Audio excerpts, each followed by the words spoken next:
Hello everyone. Today we will study about the biotechnological processing, that is the process of recombinant DNA technology which leads to the ultimately formation of the biotechnological products in commercial sense or in commercial reference. So most of us, we are aware of this information that recombinant DNA technology basically it involves several steps in specific sequence, such as isolation of DNA, then cutting of the DNA, that is inclusion of the restriction endonuclease for cutting the DNA at specific sites, then ultimately amplifying the gene of our interest through different methods such as PCR, that is polymerase chain reaction, and then finally insertion of the gene, that is the alien gene or recombinant gene, into the competent host. Afterwards, obtaining the foreign gene product, and then the downstreaming process or commercial extraction of the genetic component in the form of the host organisms. So, before starting each of these steps which are coming under the bioprocessing, let's have the information about the isolation of DNA. That and the very first information regarding this is that the first isolation of DNA was done in the year 1869 by Frederick Mischer, and currently this isolation method is a routine process which basically helps in the molecular biology or forensic analysis.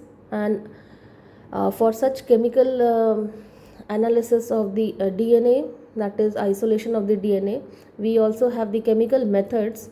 And these chemical methods, there are many different kits which are used for the extraction of the DNA molecule.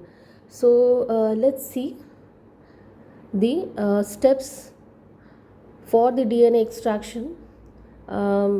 See this portion of DNA isolation or DNA extraction is very important with respect to the practical examination. So it is one of the major or you can say minor practical activity in your practicals.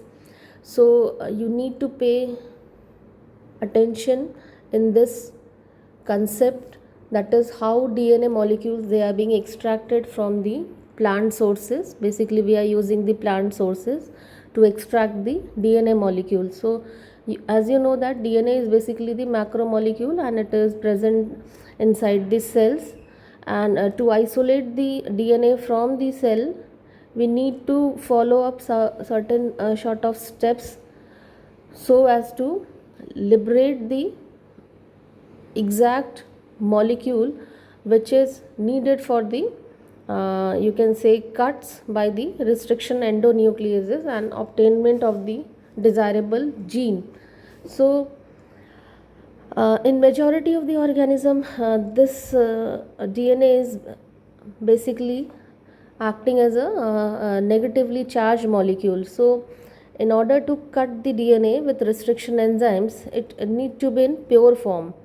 So and this pure form can be obtained when it is free from other macromolecules, that is either proteins, you can say RNAs or other cellular components.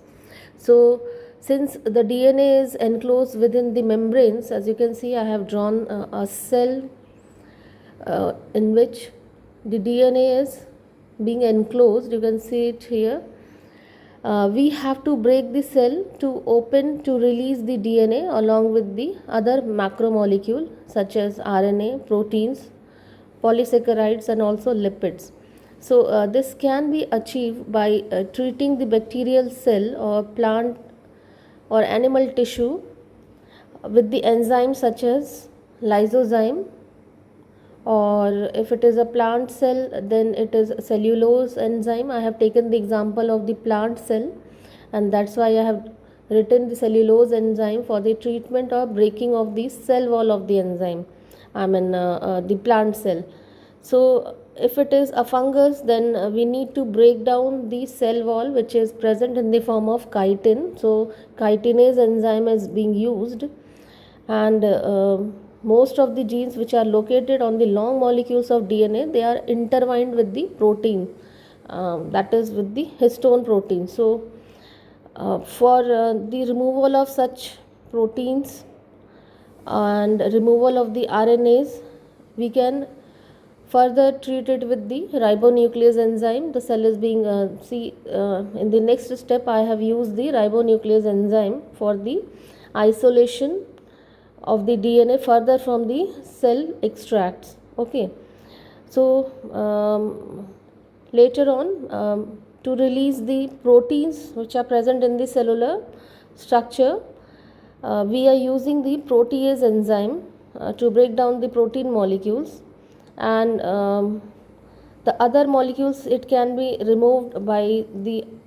ultimate treatments, and the DNA is ultimately purified, and we need to precipitate the DNA by the addition of the chilled ethanol, and this leads to the ultimate isolation of the, you can see, collection of the threads in the form of the suspension into the material, or you can say in which inside the container in which we have taken the DNA.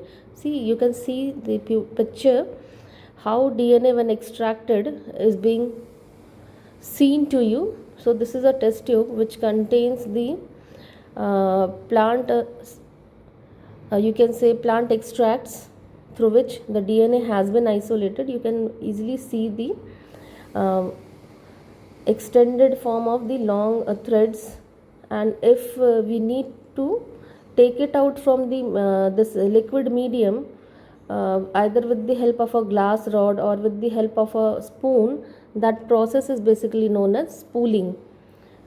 Okay, so I can also mark it here as when you are taking it out, the DNA that is from this medium, either through a spoon or through a glass rod,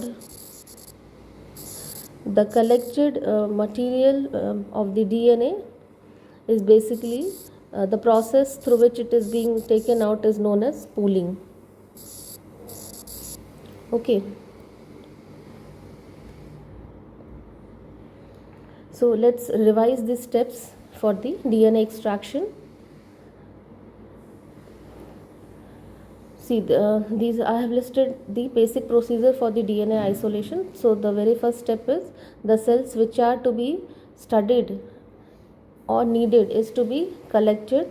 Either it could be a bacterial cell, or you can take a plant cell or an animal cell, whatever be the you can say source of DNA extraction. You need to first pay attention on that, and as per the type of cell you have taken, you need to follow up the next step for the extraction of the DNA molecule. Now I have taken the example of plant cell, so in that concern I am giving you the basic steps, and these steps we are also going to follow in the practical processes. Okay, while we are doing the practical inside our lab, then also we are using the same methodology. So for breaking the cell membranes, that is cell wall, if it is a plant cell, either you can take the banana peel, papaya peel, or onion. You can take any of the ripened fruits, for even guava you can take. So by crushing and taking the cellulose and you can say the semi-solid form of those material, ultimately how you are treating, you are then treating the cell membrane, you are exposing the cell along with the DNA and cytoplasm for the process of cell lysis. So for the breaking of the cellular wall, you need to take the sample in a semi-solid form. The next step is the lipids from the cell membrane and the nucleus are broken down with the detergents and surfactants. So after taking the sample of the semi-solid you can say plant extract, it is being treated with the detergents. So generally we are taking the liquid detergent which your mother is using inside the kitchen. So that sample is being taken, so hardly 1 spoon or 2 spoon detergent is being dissolved in 50 milliliters of water, and ultimately that detergent is being used um, into the plant extract which I have already taken in the previous step, and then it is treated so as to remove the cell lysis process, that is cellular membranes they are being broken out. As you know that most of the cell membranes, they are made up of lipids and proteins. That is cell mosaic model or whatever be the type of you can say cellular composition you have studied. So basically most of these cells or cell membranes, they are made up of the that is lipids and proteins. So lipids basically they are the fatty molecules, and protein molecules they are the macromolecules. So these membranes, they can be easily broken down with the help of these detergents. Okay, the next step is breaking down of the proteins by adding the protease enzyme. So generally in laboratory conditions we are not using any chemicals for this process, so it's optional if we want to break down the proteins from the solution in which the DNA molecules, macromolecules are present. So we need to add the protease enzyme here. Likewise, if we need to break down the RNA molecule, then we need to add the RNase enzyme, and it's also an optional step. So basically in lab conditions we are skipping these two steps. So the next step after this treatment is the solution is then treated with a concentrated salt solution, that is saline solution. So for that we are taking the saline solution or brine solution, in which we are taking one small tablespoon salt, and then ultimately we are dissolving in 50 milliliter of the water, and that water is being used, that saline water is used for the further and this is added into the solution which we have taken in the earlier step. So what is the basic purpose? It helps to break down the further protein, lipids and RNA, they clump together into the solution. Now what is the next step? If lab is having, if see we have the facility of centrifugation, that is if we have the manual centrifugation machine or automatic centrifugation machines, then we need to centrifugate the solution so as to separate the clumped cellular debris from the DNA. If it is not there, then also directly we are using this